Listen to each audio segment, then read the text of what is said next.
For weeks, Ada ignored the strange noises from her neighbor's apartment until the night she looked through the peephole. What she saw wasn't just terrifying, it was impossible. Behind that half-open door were chained hands, glowing eyes, and a smile that promised she was next. And when the police finally came, what they uncovered will haunt you forever. Welcome to Folktales by Chisom, where every story carries a warning you can't afford to ignore. Stay until the very end, because what happens behind that door will chill you to your core. When Ada first moved into Block C, she thought she had found the perfect place. The building was modest but safe. The rent wasn't cheap, but it wasn't impossible either. The neighbors kept to themselves, and the security man, Baba Cheek, greeted everyone with a tired smile. It felt normal. That first day, Ada met Mr. Kene. He was tall, mid-40s, and carried himself with the kind of easy confidence that made people trust him instantly. He was the kind of man who held elevator doors, smiled politely, and never asked intrusive questions. "New here?" he asked with a warm smile as Ada struggled with a box. "Yes," she panted. "Just moved in." 3C. He reached out and helped her steady the box. "Welcome. I'm Kene." 3B. "If you ever need anything, sugar, a screwdriver, anything at all, don't hesitate to knock." She smiled. "Thank you." That night, Mrs. Alade, an elderly woman who lived downstairs, reassured her. "Kene is a good man. Quiet, polite. Always helps me with groceries. You're lucky to have him as your neighbor." Ada believed her. For weeks, everything was fine. Kene was friendly but never intrusive. He always greeted her in the hallways, and sometimes they made small talk about the weather or the unreliable building generator. But Ada noticed things. His curtains were always drawn, day or night. She never saw anyone visit his apartment. No deliveries, no friends, no family. And sometimes, late at night, if she turned off her TV and really listened, she could hear faint sounds through the wall. Not music, not TV, just sounds. Muffled hums, faint scraping. One night, she thought she heard a whimper, but she brushed it off. Everyone had quirks. And besides, Kene seemed so normal. If only she had trusted her instincts then. The first dragging sound came on a rainy Wednesday night. Ada was curled up on her couch, the glow of her phone lighting her face while the rain tapped against the window. She almost didn't notice it at first. Scrape, pause, scrape. It was slow, deliberate. Her head lifted, eyes darting toward the wall she shared with Kene. She muted her phone and listened. Silence. She chuckled nervously to herself. "Maybe he's moving furniture," she whispered, though her words felt hollow. But then it came again, longer this time. Scrape, drag, and under it. A sound so faint she thought her mind was playing tricks on her. A voice. "Please." Ada shot up from the couch, her pulse pounding. She pressed her ear against the wall. "Please, help." Her breath caught. She backed away slowly, shaking her head. No. It had to be something else. Maybe a TV show. Maybe he was watching one of those late-night crime dramas. But deep down, something in her gut screamed that it wasn't. The next morning, she found herself outside in the hallway, coffee in hand, just as her neighbor Ifeanyi from 3D stepped out. "Hey, Ifeanyi," she said, trying to sound casual. "Do you ever hear weird noises at night?" He laughed. "You mean Kene's place? Yeah, he moves furniture a lot. I've heard it too. Guy's a night owl, I guess." Ada nodded, forcing a smile. But there was something in his tone, a dismissive nonchalance like he'd noticed, but decided it was safer not to ask questions. That night, Ada promised herself she'd ignore it. But the sound returned, this time louder. Scrape, pause, scrape, whimper. Her hands trembled as she muted the TV. She leaned closer to the wall. The voice was there again, clearer this time. "Help!" Ada's chest tightened. She grabbed her phone, thumb hovering over the police emergency line. But then, bang! Something slammed against the wall so hard she jumped. Her phone nearly slipped from her hand.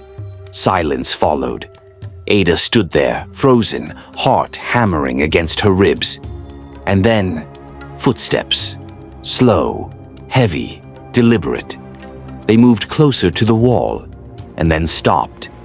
Right next to where she was standing. Ada backed away. She didn't sleep that night. Not a wink. Every creak of the building made her flinch. By morning, she was pale, eyes sunken, but she couldn't shake what she'd heard. She had to know if she was going mad, or if there was something in 3B, and that was when she decided to watch his door. That night, Ada sat frozen in her dark apartment. Midnight came and the sound began again. Scrape, drag, a faint metallic clank. She pressed her ear to the wall, trembling. Suddenly, her phone buzzed. Unknown. Number. "If you want to know the truth, look outside." Her breath caught. With shaking hands, she crept to the door and peered through the peephole. Kene's door was half open. For a long moment, she saw nothing but darkness. Then, something shifted. A pale, skeletal hand gripped the edge of the doorframe from the inside. But it wasn't Kene's. The fingers were too thin, the skin grayish, almost lifeless. Ada's breath hitched. A faint groan came from within, followed by a dragging sound like someone crawling on the floor. And then she saw it. Eyes. Not one pair, 2 pairs. Low to the ground, wide, glowing faintly like a predator's in the dark. Her heart nearly stopped. Before she could look away, a figure limped into view. A gaunt man, his wrists chained, his mouth gagged with a filthy cloth. He stared directly at Ada through the narrow opening of Kene's door, his face contorted with silent desperation. Ada stumbled backward, clutching her chest.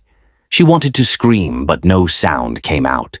The door creaked further open, and there was Kene, smiling, calm. His head slowly tilted toward her peephole, his gaze meeting hers.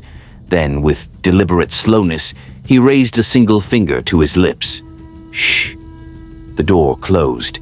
Ada collapsed against her own door, shaking violently. She didn't sleep. She didn't even blink. Because now she knew, Kene wasn't just odd. He was keeping something, someone, in there. Ada didn't sleep. Every time she closed her eyes, she saw that chained man's face staring back at her. His sunken eyes, his silent scream, and Kene, smiling in the shadows like nothing was wrong. By morning, she felt sick. She considered calling the police, but what would she even say? "Hi, my neighbor is hiding something. I don't know what, but I saw glowing eyes." They would think she was crazy. Still, Ada couldn't shake the sound of that groan. That night, it happened again. Scrape, drag, clank. Only this time it was louder. Ada grabbed her phone and recorded it. She pressed her ear to the wall, trembling as the sound became clearer, muffled cries, like someone begging through duct tape. Suddenly, she heard footsteps in the hallway. Ada peered through the peephole. Kene was standing in front of her door. He didn't knock. He didn't speak. He just stood there, listening. Then, slowly, he leaned forward, close enough that Ada swore he could hear her heartbeat, and whispered to the door, "Mind your business." And then he was gone. Ada staggered back, clutching her chest. That was it. She dialed Inspector Obi. "I'm not imagining this," she whispered. "I have proof. He's hiding something." Obi didn't laugh. He didn't hang up. "Send me the recording," he said. 2 hours later, Obi called back. His voice was low, serious. "Keep your door locked, Ms. Ada. I'll handle it." But Ada didn't feel safe, because that night, when she looked through her peephole again, Kene's door was wide open, and inside, the darkness seemed to be staring back at her. Inspector Obi didn't sleep either. The sound in Ada's recording, those muffled cries, was imagination. He'd heard that kind of fear before. By the next evening, Ada's apartment was a fortress. Every light on, every lock secured. She even pushed a chair against her door. But Kene was silent. No dragging. No chains. No whispers. And somehow that was worse. At 2 a.m., Ada's phone buzzed. A text from an unknown number. You should have stayed quiet. She almost screamed. She called Obi immediately. Inspector, he knows. Stay calm, Obi ordered. We're outside. Ada's heart jumped. She looked out her window. 3 unmarked cars were parked below. Do not open your door for anyone, Obi continued. Not even if you hear a knock. We move in 5 minutes. Ada pressed herself against the wall, clutching her phone like a lifeline.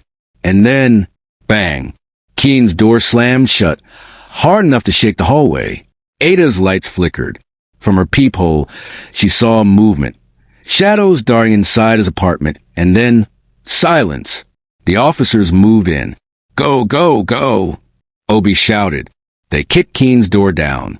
Ada flinched at the sound. She couldn't see everything, but she could hear it.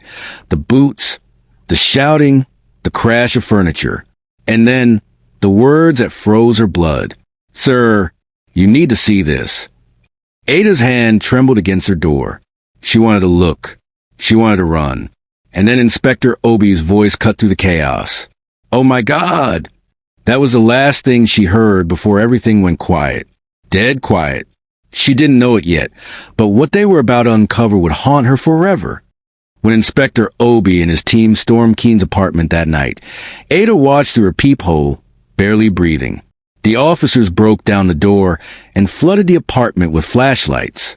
At first glance, it looked normal, immaculately clean, almost sterile. But Obi wasn't fooled. Check everything, he ordered. One officer tapped on the far wall. A hollow sound. Here! They ripped down the wallpaper and pried open a concealed panel. What they uncovered made even the hardened officers step back. Behind the false wall was a steel door secured with 4 locks. Obi broke each one. The door groaned open and the smell hit them. Rot. Inside, the hidden room was small, damp, and lined with soundproof padding. Chains hung from the walls. A stained mattress lay in the corner. On a wooden table sat a collection of tools, rusted, blood-marked. And in the far corner, 2 figures huddled together, emaciated, trembling, their wrists shackled. One of them was the man Ada had seen through the door. Dear God, an officer muttered, rushing to unchain them. But there was more. Obi's flashlight swept across the room, landing on another door at the back, a narrow one, almost like a hatch. He opened it. The beam of light revealed a cramped crawl space lined with bags. Plastic bags. Inside them, pieces. Not all of them human. Ada, watching from her doorway, clamped a hand over her mouth as one of the rescued victims was carried out. His sunken eyes met hers. He mouthed a single word. Run. Kene was dragged out next, his wrists cuffed. He didn't resist. He didn't even flinch. Instead, he smiled at Ada. I told you, he murmured, his voice calm, almost gentle. Good neighbors look out for each other. Ada slammed her door shut and locked it 3 times. Even after the police sealed 3B, she couldn't erase what she saw that night. Not the captives. Not the bloodstained tools. Not those bags. And worst of all, not Kene's smile. Because deep down, Ada knew this wasn't over. This has been Folktales by Chisom, where the shadows hide more than you think. Ada's nightmare teaches one thing. When something feels wrong, it usually is. Never ignore the strange noises. Never dismiss the fear in your gut. And never trust a quiet neighbor. Because sometimes evil doesn't knock. It lives right next door. If this story left you shaken, share and subscribe for more chilling tales that will keep you awake at night. And remember, some walls are thin, but the secrets behind them are thicker than blood. Until next time, lock your doors.